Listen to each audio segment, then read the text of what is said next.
Welcome to Hebraic Insights in the Gospels. Join us every Sabbath on Zion Road Radio for a look at the life, deeds, and words of Yeshua Messiah and his followers from the Torah-centric Hebraic perspective they were originally lived and written in. Stand at the crossroads and look. Ask for the ancient paths. Ask where the good way is, and walk in it, and you find rest for your souls. You find rest for your souls. Oh, you find rest for your souls when you walk in his way. Today's program is on Luke chapter 22, verse 35 to verse 31. Please get out your Bible and follow along. Why should we be watchful and constantly prepare ourselves for the days ahead? Can we afford to take our faith for granted or assume that we'll always make the right decision because of how we feel now before the trouble comes? Can we expect sudden and drastic changes to come upon us the same way it came upon Messiah and his disciples here in Luke chapter 22?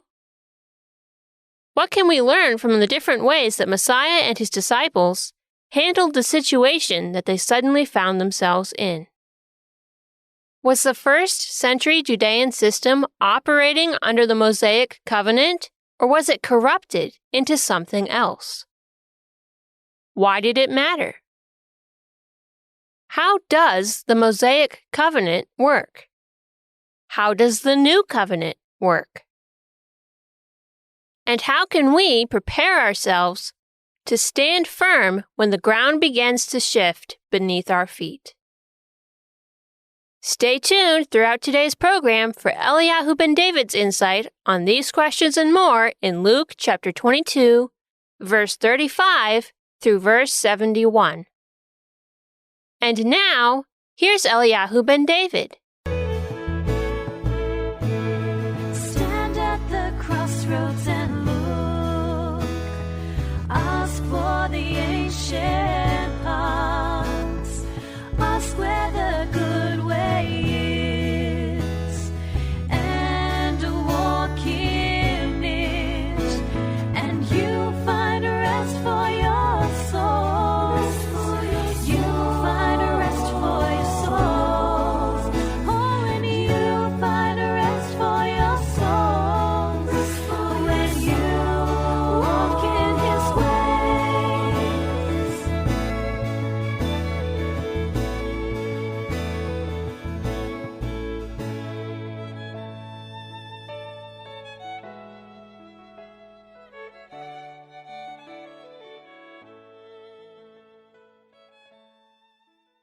Shalom, friends. Great to have you with us once again. Again, we're looking at what happened with Yeshua as he approached the very fateful events. And I think, though we have some different thoughts to look at in the book of Luke than maybe what we have thought of before, and I think we'll all find it interesting. Prepare for shifting ground. You know, it's hard to believe sometimes what can happen when the ground shifts. It can happen in places we don't even see it. You know, it takes time sometimes for people to think things through, or they don't even think things through. And then very soon that's really too late to do anything about it. You have to prepare for shifting ground. You have to notice things. You have to realize that things really can change very quickly. And how quickly a person is able to adapt to changes has a lot to do with the outcome that they experience. Well, these events that we were looking at kind of emphasize this for us, shifting ground. For Israel, the ground that Israel stands on is the covenant with Yahweh. And that should be solid ground for us, even in difficult times. In Exodus 19, Yahweh said this to Israel, "Now therefore, if you will indeed obey my voice and keep my covenant, then you shall be my own possession from among all peoples. For all the earth is mine, and you shall be to me a kingdom of priests and a holy nation. These are the words which you shall speak to the children of Israel." So, the covenant is something very special for Israel. It ensures that Israel is Yahweh's own possession, his special people, but it is dependent upon obeying his voice and keeping his covenant. Here's kind of how the covenant works. We have the biggest problem at the bottom, kind of like layers of the earth in a way. At the bottom of the whole thing, you have the sin nature of man. You can't build anything on the sin nature of man because it's like water. There's nothing solid that you're able to build on. So Yahweh's way of dealing with that in the Mosaic covenant was to cover it. Cover it. Cover the sin nature of man with the sacrificial atonement system. That's how he was able to deal with the sin nature. Then above the sacrificial atonement system, now you're ready to start dealing with the covenant. So that's where you have the commandments of the covenant. And the commandments tell us how to live. They tell us how Yahweh wants us to live, and they're complete for the entire nation. Righteous people and families can be built on that. We have the atonement to take care of the sin nature that's common to all of us from Adam. And we have the commandments to teach us how to live. So this makes for righteous people, righteous families. Now, that's more basic, really, than the rest of this. Spiritual teachers and leaders are important, yes. They help to teach the people, the families, how to live, help to direct them. But if you don't have righteous people, then having good spiritual teachers isn't going to help you very much. You have to have righteous people. Same thing for government. Whether we're talking about order on the family level, tribal level, or national level, that really has to be based on a righteous society of people. But if you have all of that, and people are acting in good faith to keep the covenant, they can turn to the atonement system, then what you would have is a blessed and happy nation. And Yahweh then is going to turn away those kinds of incidents and problems that could be like shaky ground under your feet. And we do have examples of generations of people in biblical times who were essentially following the covenant like this, and the nation was greatly blessed when they were actually doing that. Now, what we're getting into in Luke 22 is the new covenant. The very fact that Yeshua was inaugurating the new covenant with his disciples should have told them that we have shifting ground. Why at this moment is he telling them this? Several times as we've been going through We see Yeshua telling them what's going to be happening to him, that he's going to be dying, being killed.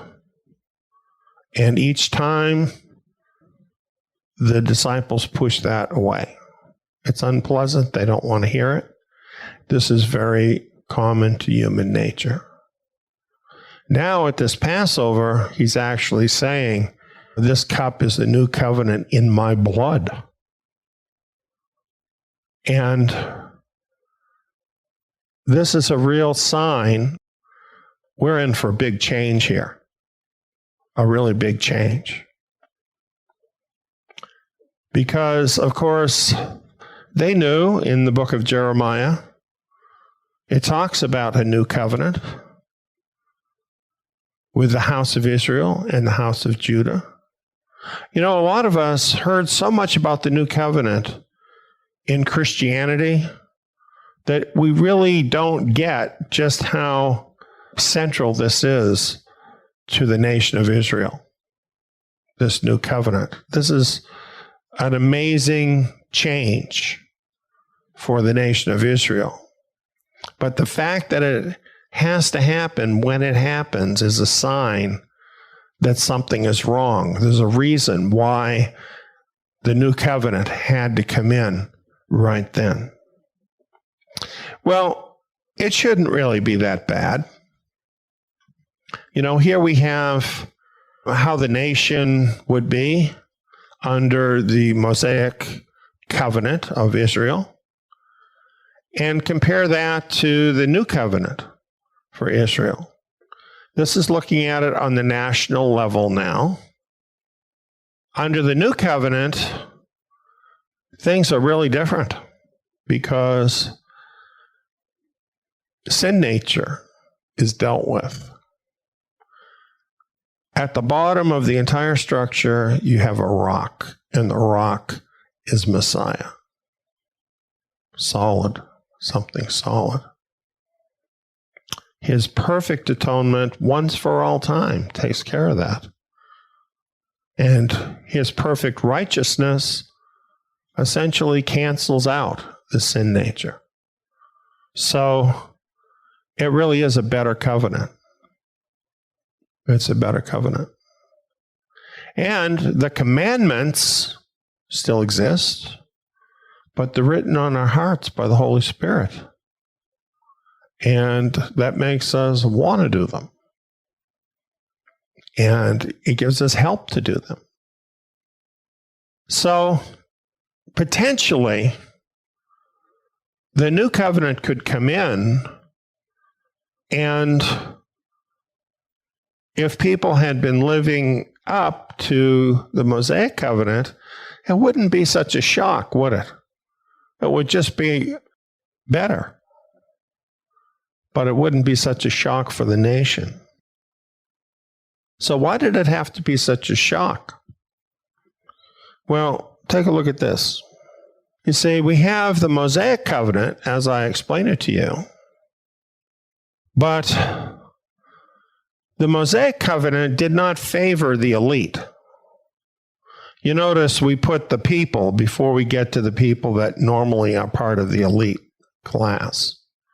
The people come first in the covenant before the ones that in most societies are considered elite. And it has to be the way Yahweh laid it out to get the result, the final result of a blessed and happy nation. So the people who really wanted to be the elite, they use the means those kind of people always use in order to essentially rise to the top of society with influence. Basically, what they had done is they changed the covenant in actuality with this first century Judean system that you've got here. So the sin nature of man is there at the bottom of it all, just like in the Mosaic covenant. However, this whole thing went way beyond the sin nature of man. And the next thing, the next level, is not atonement. It's a corrupt and oppressive government. That's actually the next thing. It's the Edomite Herodian government. And really, that was shaping everything to cause the whole system to basically operate for that ruling class. And built on top of that, next you have the self-serving religious system.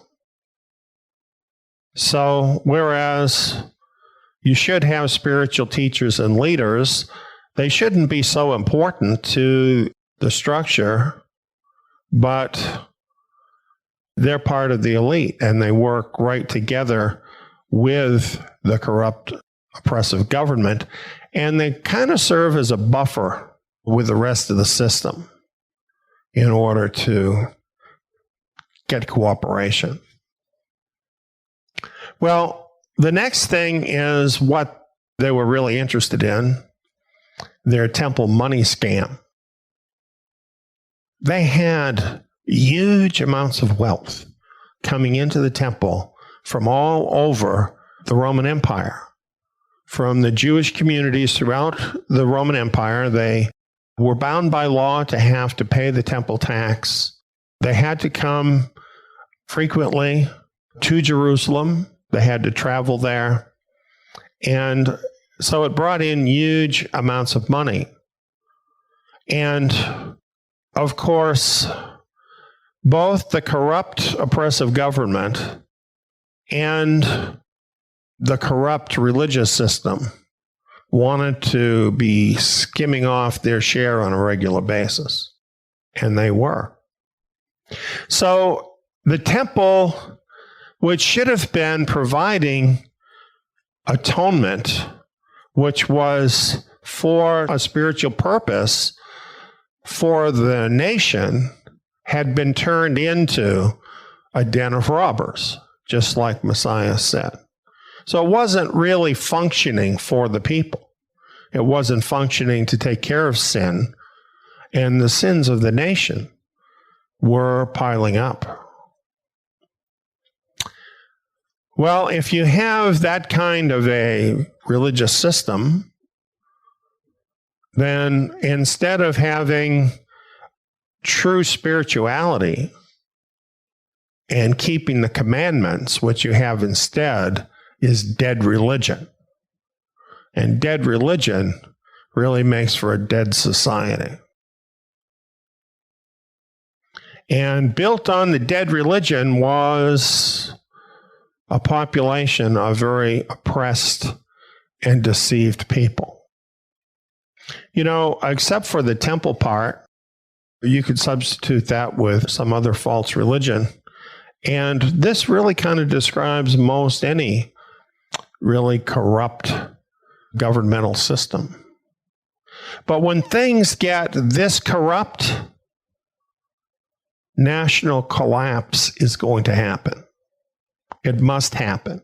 It's like having termites eating out all of the wood under your porch. You don't really see it, but one day the whole thing is just going to cave in.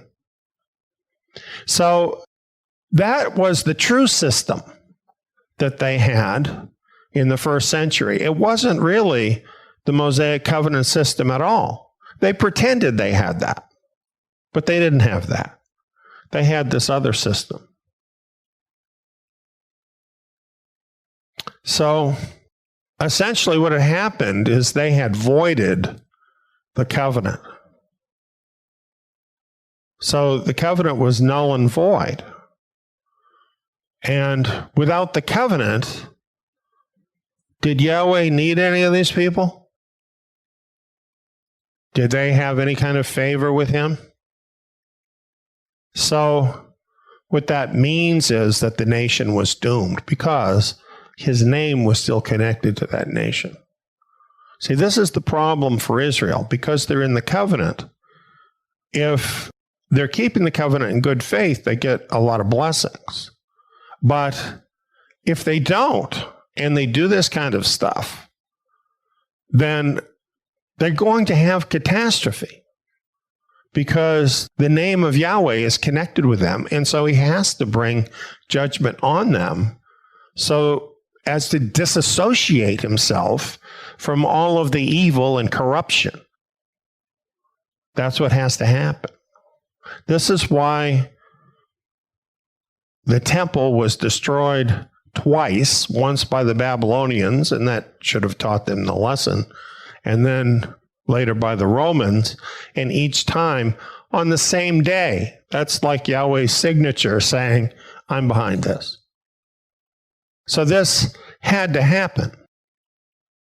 So if you think about this as kind of layers of the earth, here's shifting ground.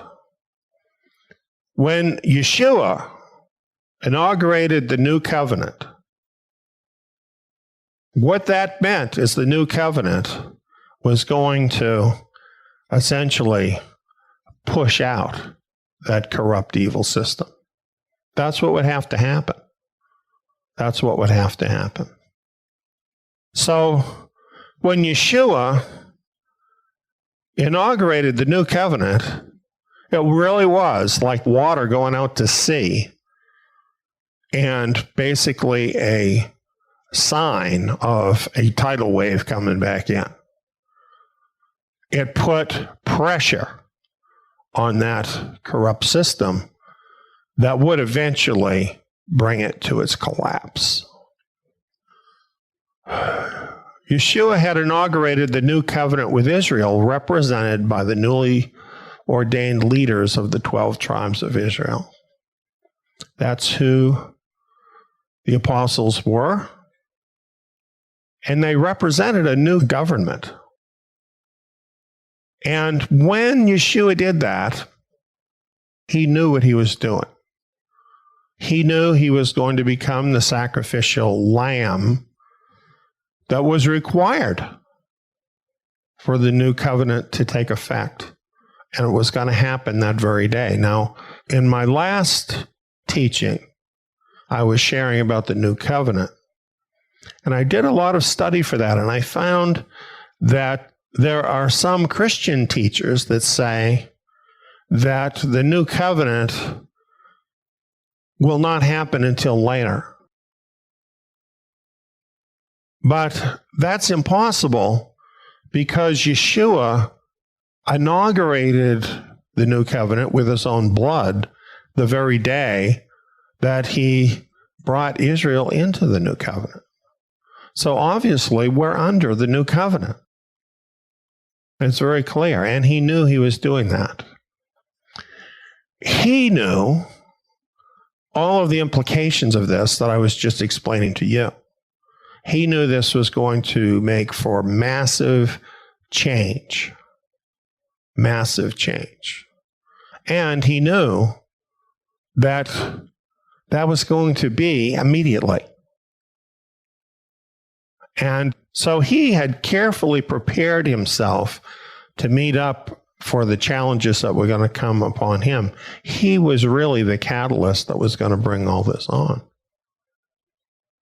And he knew also that these events that were about to happen, this staggering shift, would immediately and forever change the lives of his disciples. And he tried to tell them several times, but they couldn't really hear him. They just couldn't get it. You know, sometimes we're just so comfortable in our own little world that it's really hard to believe that everything is going to change so soon. And they just couldn't see it. So, because they couldn't see it, they failed to mentally and spiritually prepare for what was about to happen. I can relate to that. Can you relate to that? Things can happen really fast. They can happen a lot faster than we can mentally prepare for them. So this is why when there is a sign first, we need to pay attention to it and we need to take the right action. We remember earlier in this chapter, Yeshua had said to Peter, Satan asked to have you that he might sift you as wheat. Now, he's talking to Peter, but I think when you're talking about sifting, it's probably not just talking about Peter. It's probably talking about all of the disciples. They're going to be sifted as wheat. Now, this is a very shifting kind of thing, isn't it? Sifting wheat. They're going to be thrown into this situation where there's no stable ground under their feet, spiritually and emotionally speaking. And Yeshua had been praying, especially for Peter, because he knew what was going to happen. He told Peter what would happen. So here we have Yeshua. He saw what was going to happen. He had prepared. He was ready. And Peter wasn't. It's interesting to me sometimes that people don't agree with Yeshua. You know, like Yeshua told Peter what was going to happen, and Peter said, oh, no, I would go and die with you. Guess what? Peter wasn't ready to go die with him. In one moment, you can feel so convinced. You can feel so certain that in that moment, you really think that's what you would do. And yet, when the pressure comes, when the confusion comes, when the fog of war comes, now you're not quite so sure anymore. He told them that it was time for changes to happen. He sent them out without purse and wallet and shoes. They had everything they needed. Why wouldn't they? They were with Yeshua. So he took care of it all. They didn't have to worry about it. Plus, he made all the plans, right? And he told them what to do. But then he said, now, whoever has a purse, let him take it, and likewise a wallet. Whoever has none, let him sell his cloak and buy a sword. This is very controversial for a lot of people. Yeshua telling people to buy a sword. Yeshua was not a pacifist. It's not unusual, he said, to buy a sword. We've already looked at how corrupt the nation was. There are a lot of bad characters. There was a lot of robbery and things like that. And Yeshua was not against you having reasonable protection. Nothing wrong with that. Just another practical thing, just like a wallet or other kind of practical things you would need. He says, for I tell you that this which is written must still be fulfilled in me. He was counted with transgressors, for that which concerns me has an end. In other words, I'm here for a reason right now, and I've been taking care of you all along.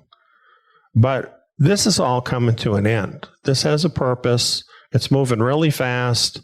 So I'm not going to be here with you anymore. And everything is going to change. It's time for you to grow up. You just can't depend on me to tell you everything. You just can't depend on me to take care of everything. You've got to grow up. That's what he's telling them. You're going to have to look to things yourself. You've got to decide if you need a sword or not me. You need to decide where you're going to go and how you're going to behave. That's what it's like in this world, isn't it? Yes, Messiah is there for us. We can go to him. But does he always tell you exactly what to do? Don't you have to just figure it out sometimes? Don't you have to get along sometimes with something less than what you think you need? This is what he was telling them. Things are changing. And you have to be engaged. See what I'm saying? You see what they were doing? They had signed up for the ride with Messiah. And they went along. Everywhere he went, he was healing people, he was casting out demons. They did whatever he told them. But a good part of the time, let's face it, they really didn't have a clue what was going on. And he's telling them, you know, the amusement park thing is over now. We're going to get on with some real life here. It's going to come onto you to have to make your own way in the world. So they just got hung up on the sword thing. They didn't get any of this, all right? They just got hung up on the sword thing, and they said, well, we've got 2 swords. They didn't understand at all what he was telling them. So, you know what? He just said, that's enough. I don't think he was saying the 2 swords are enough. I think he was saying, what I've told you is enough. Because you're just not getting it. So they went out to the Mount of Olives. Why did they go to the Mount of Olives? They had had a very long day. They had had a lengthy Passover, and now it was late at night. I bet you while they're on the way to the Mount of Olives, the disciples are thinking, the Mount of Olives? Man, we need some sleep. You know, in their head, it's just like some other Passover, any other Passover, what they would do. How come we're going off to the Mount of Olives so late at night? But, you know, they always went where he went, so they went with him. So then he says, pray that you don't enter into temptation. How seriously did they take that? They still don't have a clue what's happening. The ground is shifting under their feet. But as for Yeshua, he was there because he knew he could do a lot more to be prepared in prayer than he could do catching a few extra winks. So we know that he prayed very, very intensely. And he found that place. You know, it's interesting here because he was in struggle. And it wasn't because in any way he was sinful. Would any of you like to die tonight? It's not normal for people to want to die, is it? Would any of you like to be basically ridiculed and called a blasphemer and abused? Nobody wants that, and he didn't either. He didn't want it either. And yet he said, not my will, but yours be done. You have to pray through something like that, don't you? You know, sometimes we read things like this and we think it's just easy. It isn't. Yeshua was a real man, a real human being, just like you. Just like you. Had those same kind of feelings that you have.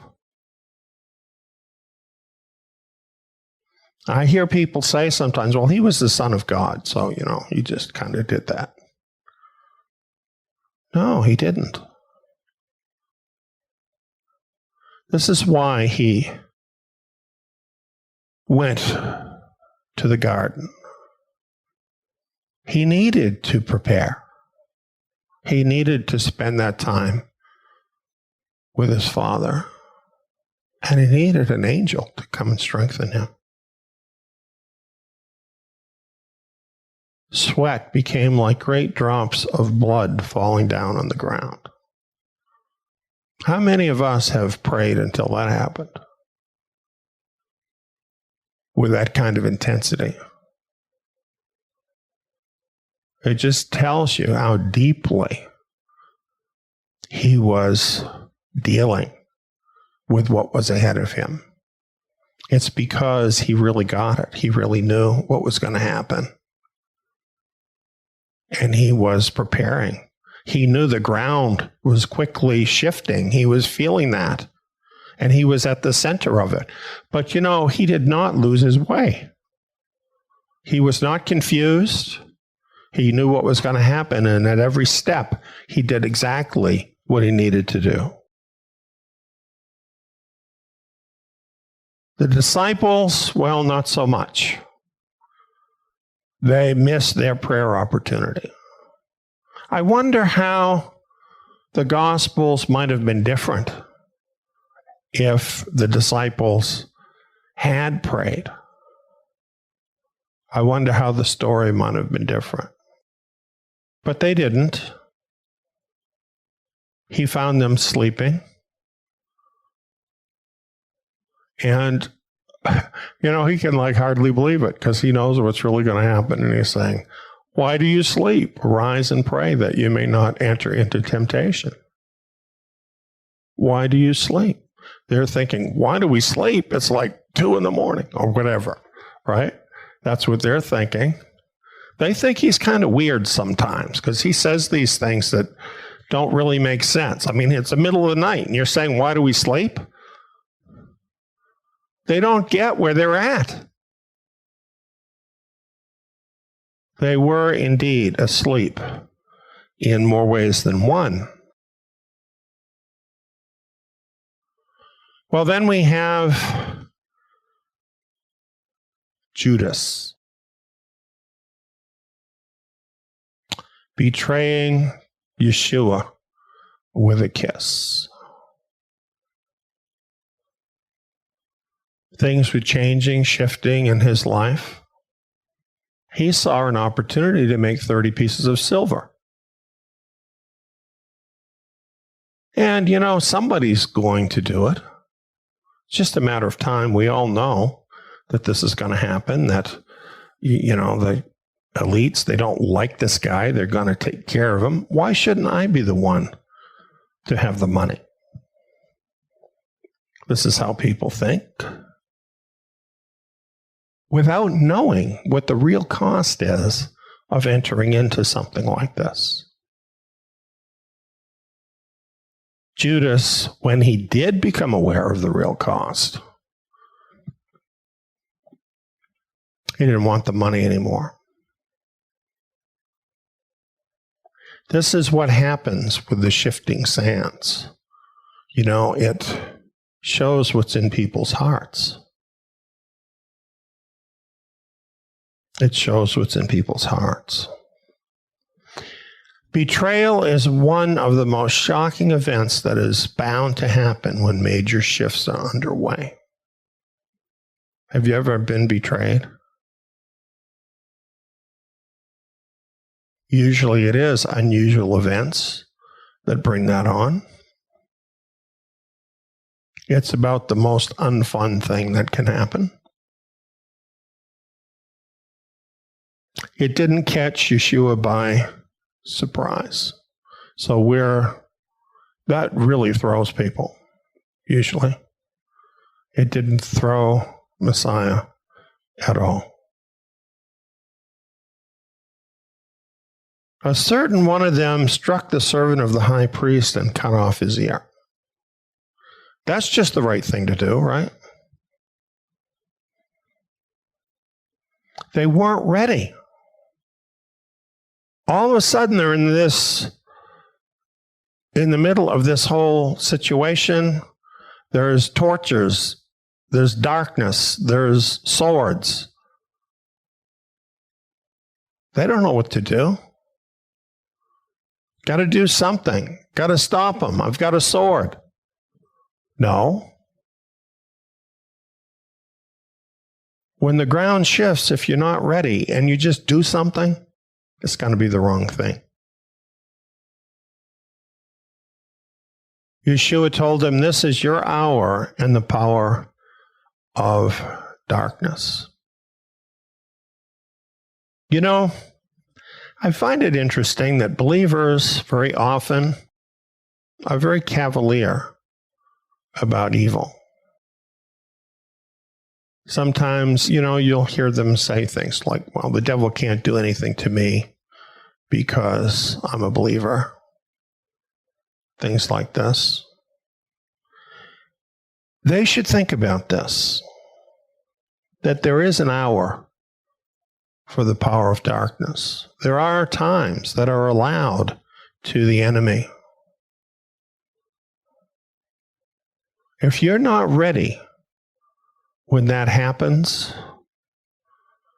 it can have extremely bad results.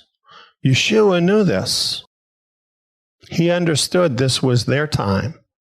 This was their hour. And they were going to do their worst. And he did not resist. This isn't just a Bible story. This is a real man. A real man. This is courage. This is bravery. This is obedience, wisdom, righteousness. It's amazing. It's amazing the understanding that he had of the shifting ground. And he was the only one that really understood what was going on. None of those people did. I'm telling you, this ruined the life of everybody there in terms of all these people that came out to get him. They spent the whole rest of their lives. I don't know who they were, but I'm just telling you right now, an event like this does not happen in your life without totally messing up your life from that point forward.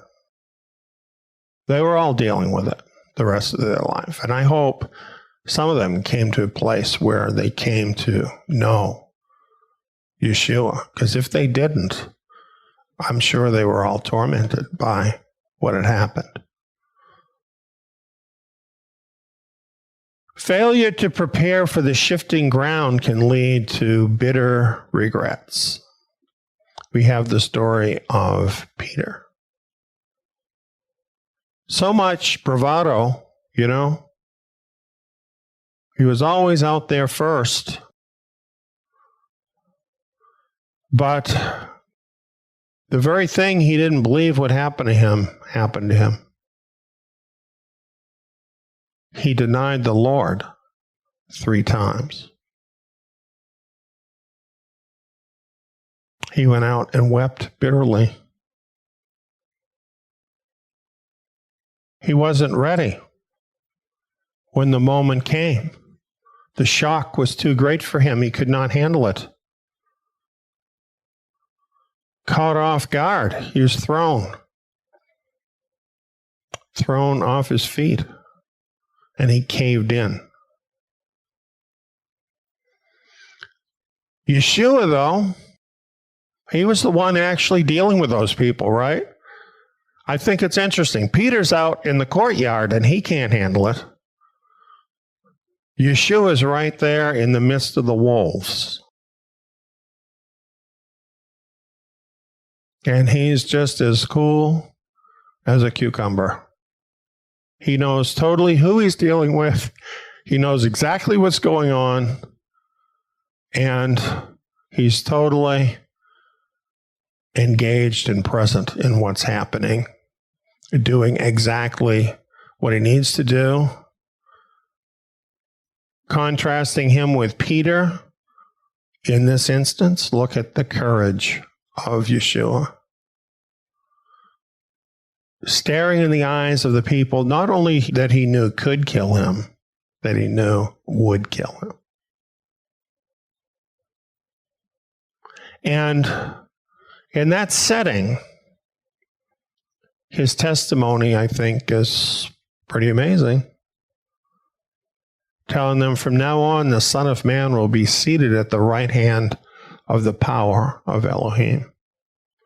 He's already looking past the cross to being back with his Father. Don't you think that's interesting? That's how you get through. Isn't that how you get through? We look past the trials to the promises, to the hope. That's how he did it. And they all said, "Are you then the Son of Elohim?" And he said, "You say it because I am." He owned it. Knowing, of course, that they'd be spilling blood as soon as he spoke the truth. Then they had their way. We'll be talking about that as we continue in the book of Luke, but of course we know what happened.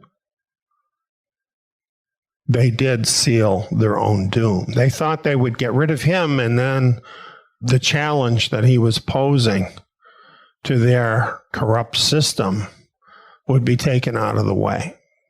And he wouldn't be interrupting their little temple money scam anymore. But instead, what really happened is they were bringing more trouble on themselves than they could possibly ever imagine. They were really bringing on the end of their nation. But you see, Yeshua had already acted before they had a chance to do what they were going to do. He had inaugurated the new covenant. And now there was such a thing put in place as the new covenant Israel. He's like, I don't know, if this were a chess game, he'd be like, you're moving your pawn and he's at the checkmate. He totally was way ahead of all of them. He knew what was going to happen. Like, for example, if any of us were in his shoes and you even knew that you needed to inaugurate the new covenant, you might be thinking, well, I don't know, these guys really don't have it together. I can't leave this in the hands of these people. This whole thing is going to fail now. He didn't think like that. He knew every step that was going to happen. He didn't have to use supernatural powers to know. He understood human beings well enough to know what every single one of them was going to do and what was going to happen when the Holy Spirit came and how that was going to turn everything around for those guys. So he did what he needed to do. He inaugurated the new covenant, and even though they really didn't understand what was going on, it was real. It was official. And he inaugurated that same day in actual fact with his own blood. And he did that knowing that was needed for his nation. Because, you know, he had been ministering in that nation and had great crowds of people to come out and see him. And out of those great crowds of people, he saw those who were like gems to him. You know, most of the crowds, they were curious or they wanted to get something. But there were those gems. And as we went through the stories, we remember the things he said about their faith and the things that he had seen in them and the attitude that they had. You know, he always saw the good in them. And now, because he had inaugurated the new covenant, the nation was doomed. but the remnant were not doomed. He made a way for the remnant to be saved, literally delivered, because we know what happened to that nation, and we know what happened to the remnant. They were essentially sifted out of that nation and brought together, and when the time came, he brought them out. Does that sound familiar? This is what Yahweh does with the righteous. He does not judge the righteous with the wicked. And he makes a way. The new covenant made that possible. So there was a new nation of Israel. The new covenant Israel. And you could be part of that. You didn't have to be part of that corrupt system. Well, it took the best part of 40 years for that work to be done. And we know what happened at the end of that. The year 70, the destruction, not only of the temple, but of the whole city of Jerusalem, and really the whole nation was destroyed. But the new covenant had provided a place of rescue for the remnant. Yeshua had done that. But of course, after all of this and these events that followed, the people from that nation were scattered throughout the earth to join the many others from the lost tribes, right, that were already scattered throughout the earth. What would become of them? The new covenant, once again, is the answer. It wasn't just for the first century. The new covenant is first of all for Israel. And the new covenant assures the remnant return. And we looked at these verses in my last message, where Yahweh says, I gather them out of all the countries, talking about the scattered remnant. And he says, I will make an everlasting covenant with them. This was prophesied through Jeremiah, and this was more than 500 years before Messiah came. So, yes, he did make an everlasting covenant with the remnant. Yeshua did that. And it's still in effect. And it's there for us. Just like he took care of the remnant in the first century when that whole corrupt system was about to be destroyed. Here we are at the end of the age, and we have the same situation now globally, and it's already foreseen in Scripture. It's all going to happen because of what Yeshua did. And of course it says, I will plant them in the land. So the ground is shifting.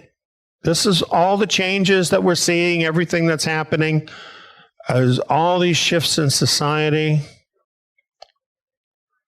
But it's with a purpose. There's an end, like Messiah had said about himself. These things are happening for an end. This is going to happen. You know, in the first century, everybody had to decide what they were going to do. A lot of people just went on as if the life as usual. Some people took action. They saw what was going on, and they were delivered. We're in the same place. We're in the same place, and time is passing quickly. To bring in this part of the New Covenant program, all things must be shaken. All things. Everything that can be shaken is going to be shaken. both figuratively and literally. The whole world is going to shake. That's what the scriptures tell us. You're going to feel it. I'm going to feel it. Let's be in the right place when that happens.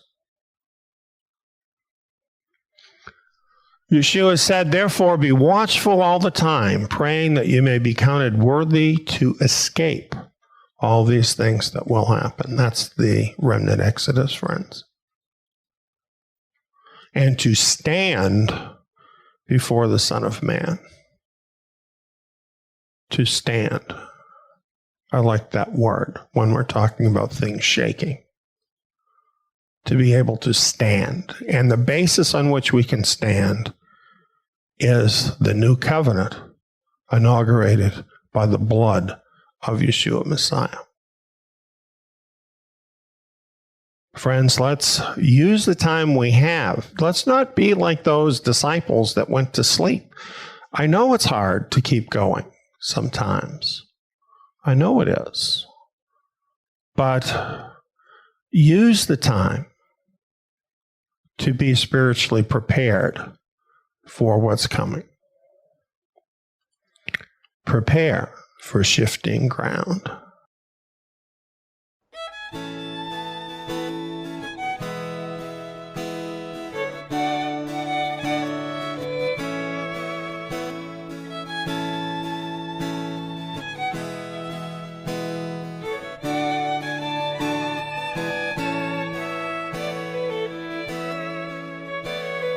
Stand at the crossroads and look. Ask for the ancient paths. Ask where the good way is, and walk in it. And you find rest for your souls. You have been listening to Hebraic Insights in the Gospels. The scripture verses referenced in today's program are Luke chapter 22, verse 35 through verse 71. Exodus chapter 19, verse 5 and verse 6. Luke chapter 22, verse 20. Jeremiah chapter 31, verse 31 through verse 33. Luke chapter 22, verse 31 through verse 32. Jeremiah chapter 32, verse 37 through verse 41, and Luke chapter 21 through verse 36. Further teachings and study materials on first century history from a biblical Hebraic perspective, the New Covenant, following Messiah, the remnant of Israel, being grafted into the remnant of Israel as a believing Gentile, spiritual warfare, faith, walking in the Holy Spirit, how to stand strong in the evil day, the order of Yahweh's nation under the new covenant, and how it's meant to empower people to overcome the enemy in these last days, preparing for the prophesied remnant return, and more end times prophecy, along with many other related topics, can all be found at our membership site, Zion Tabernacle. Sign up is free. Just go to zion.net. That's TSIYON.NET.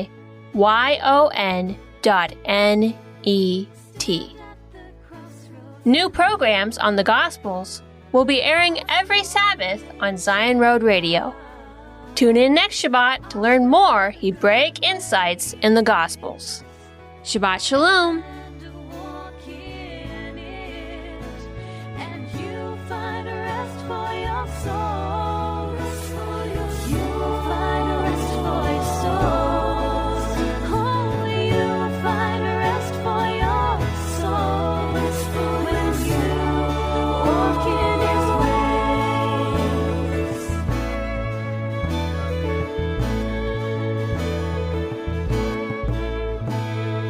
Stand at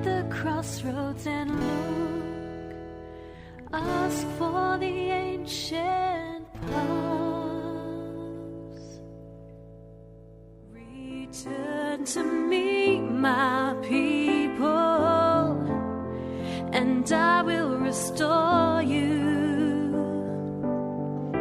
Return to me, my people, and I will give you peace. The restoration of the remnant of Israel is one of the most undertaught, neglected, and unknown major events in Bible prophecy.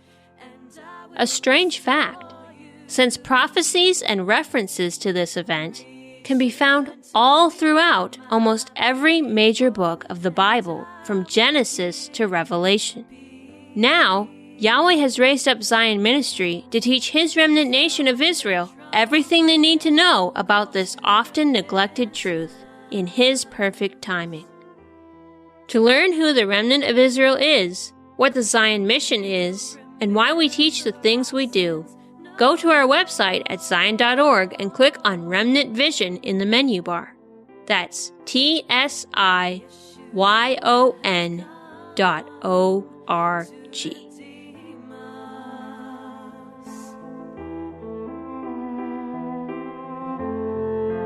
We will return to Yah and sing for joy.